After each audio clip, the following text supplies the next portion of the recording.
Last time, I was exploring some of Mexico's more urbanised areas, looking for the animals which actually don't seem too bothered by human presence. However, Mexico has some absolutely spectacular natural landscapes, so it's time to see how the biodiversity of these areas fare. I'm in a more rural side of Morelos this time, and even though our accommodation doesn't seem that wild, it's all very nice. The surrounding area most certainly is. This place is packed full of wildlife, so I think it's time for less relaxation and actually go and find some of these cool creatures that live here.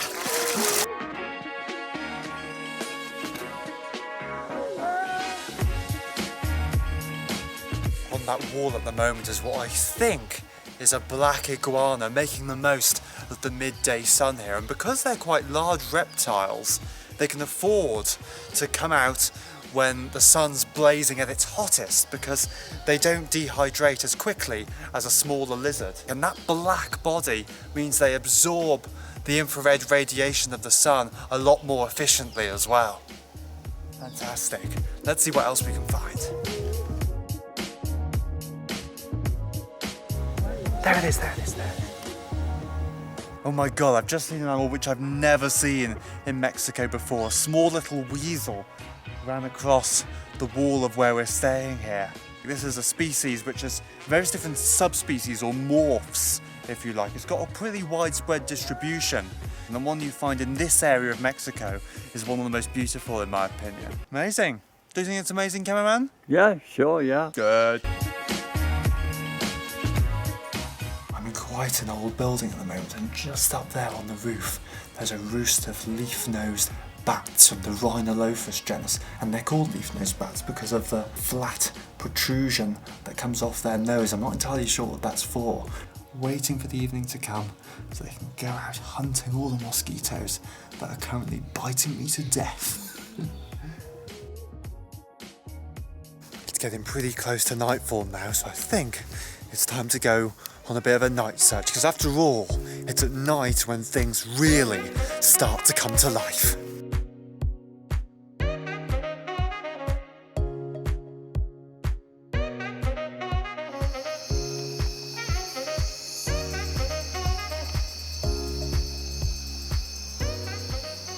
Wow, I can't believe it. I just saw what was probably my best sighting of an opossum that I've ever seen.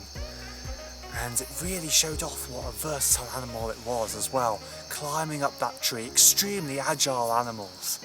These are marsupials, are just like the koalas and the kangaroos that you'd find in Australia. But in fact, the common ancestor to all marsupials actually lived in South America. Amazing. The life present in this small country hacienda is pretty impressive really, but I'm still hungry for something even wilder. It's time to go to a place where nature has been allowed to totally rule supreme. This is the Sierra de Huautla. It's a national park in Morelos, which is where we've been throughout this adventure, and what you're seeing here is pristine jungle pretty much. In there, there's jaguars, there's pumas, there's armadillos, there's coyotes, there's birds of prey, all sorts of interesting animals. That being said, they're all pretty difficult to see, but luckily for us, we've got some expert guides and our trusty trap camera. So here's hoping we get lucky. Right, we've just set the trap camera up. Fingers crossed we get something in a couple of days' time. But for the time being, it was time to get back on our horses and explore the life that occupies the Huautla Nature Reserve, and it truly is impressive.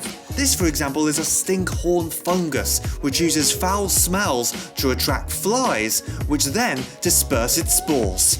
And this is a laughing falcon. It's a snake-eating specialist, which is why it's also called the snake hawk. It was a true privilege to be amongst such knowledgeable people in such an amazing place. But before I knew it, the 2 days were up and it was time to collect the trap cameras again. Right, here we are. Fingers crossed we've got something.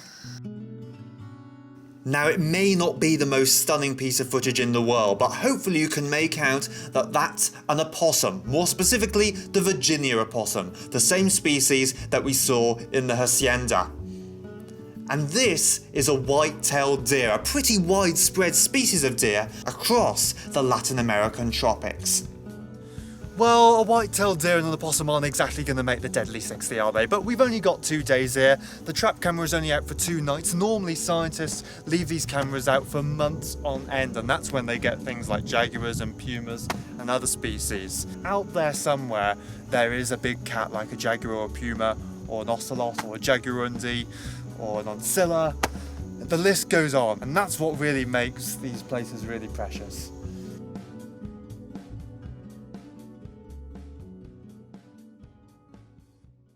Thank you very much for watching this. Very kind of you, of course. If you want to see more, then why not head over to Instagram and follow my @BenitoExplains account, where you'll receive exclusive wildlife and science content. Go on, go and do it right now. You'll find the link in the description below this video. Get at it!